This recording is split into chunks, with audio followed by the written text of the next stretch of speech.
मोक्षदा एकादशी व्रत कथा। मोक्षदा एकादशी का व्रत मनुष्यों के पाप दूर कर उनका उद्धार करने वाले श्री हरि के नाम से रखा जाता है। एक कथा के अनुसार चंपा नगरी में एक प्रतापी राजा वैखानस रहा करते थे। चारों वेदों के ज्ञाता राजा वैखानस बहुत प्रतापी और धार्मिक राजा थे। उनकी प्रजा खुशहाल और संपन्न थी। एक दिन राजा ने सपना देखा जिसमें उनके पिता नरक में यातनाएं झेलते दिखाई दिए। सपना देखने के बाद राजा बेचैन हो उठे और सुबह होते ही उन्होंने पत्नी को सब कुछ बता दिया। राजा ने ये भी कहा कि इस दुख के कारण मेरा चित्त कहीं नहीं लग रहा है। मैं इस धरती पर संपूर्ण ऐशो आराम में हूँ और मेरे पिता कष्ट में हैं।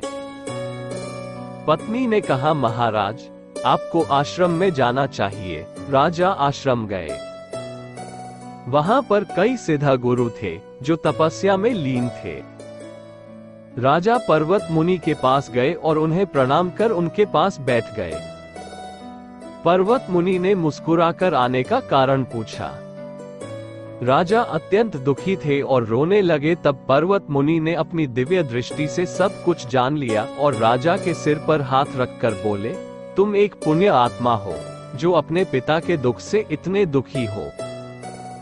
तुम्हारे पिता को उनके कर्मों का फल मिल रहा है। उन्होंने तुम्हारी माता को तुम्हारी सौतेली माता के कारण बहुत यातनाएं दी। इसी कारण वे इस पाप के भागी बने और अब नरक भोग रहे हैं।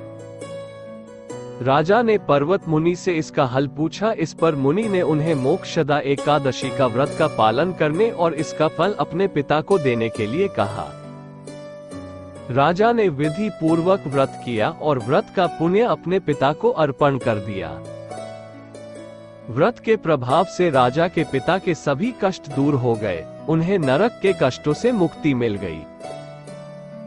स्वर्ग को जाते उन्होंने अपने पुत्र को आशीर्वाद भी दिया।